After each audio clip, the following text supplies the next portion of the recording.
Well, is this the worst computer in the world? Well, when it was new, probably not. It's got an Intel Pentium and 4 gigs of RAM. So it's not terrible. There's worse things such as the Celeron. It even has USB-C, look. Woohoo! Slimmer design, narrow border on the screen.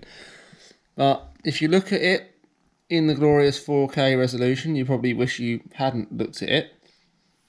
Now, I'm definitely not the tidiest person in the world, but this thing is like just making me want to put it in basically a big thing of hand sanitizer. Just like literally just drop it in there, leave it in there, perhaps set fire to it just for good measure.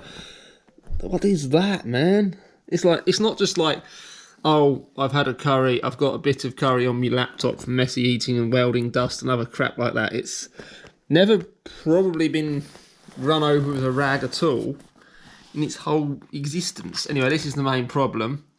Oh, look at that. Do I dare look inside here? Blue tack, yep, seems legit. All the normal sort of stuff. Yep. We could probably fix that with a bit of Gorilla Glue or something like that. Or just by drilling a hole through the chassis and sticking a bolt through here.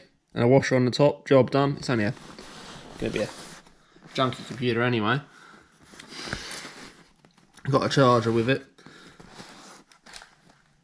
Yeah, it's just, you know, I mean, maybe it's been used in like a workshop or something like that. There's quite a possibility of that. It just looks, kind of does look like the sort of thing that's, but even then the screen's not normally this bad. Normally you'd run a rag over the screen.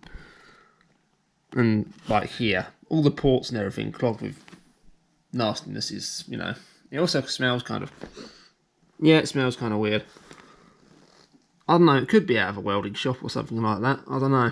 But yeah, I have seen HP Z640s and things with like 2-3 inches of just crap in the bottom of the case where it's like metal grinding dust and stuff like that. And how it hasn't shorted out the motherboard, I'll never know. But yeah, we'll get to cleaning this thing up properly with alcohol and stuff like that. I'm going to wash my hands after this, obviously due to the current situation. It is not really, you know, if you've got vulnerable people and stuff like that, at the moment you really shouldn't be handling anything like this at all. But I am going to wash my hands, you know, immediately afterwards. So yeah. And yeah, this chair, it dies after a few hours anyway, so the chair's not really going to be affected, but, well, not by that anyway, but the other stuff on here, who knows, maybe it'll start some sort of zombie apocalypse. That concludes this video. Thank you for watching.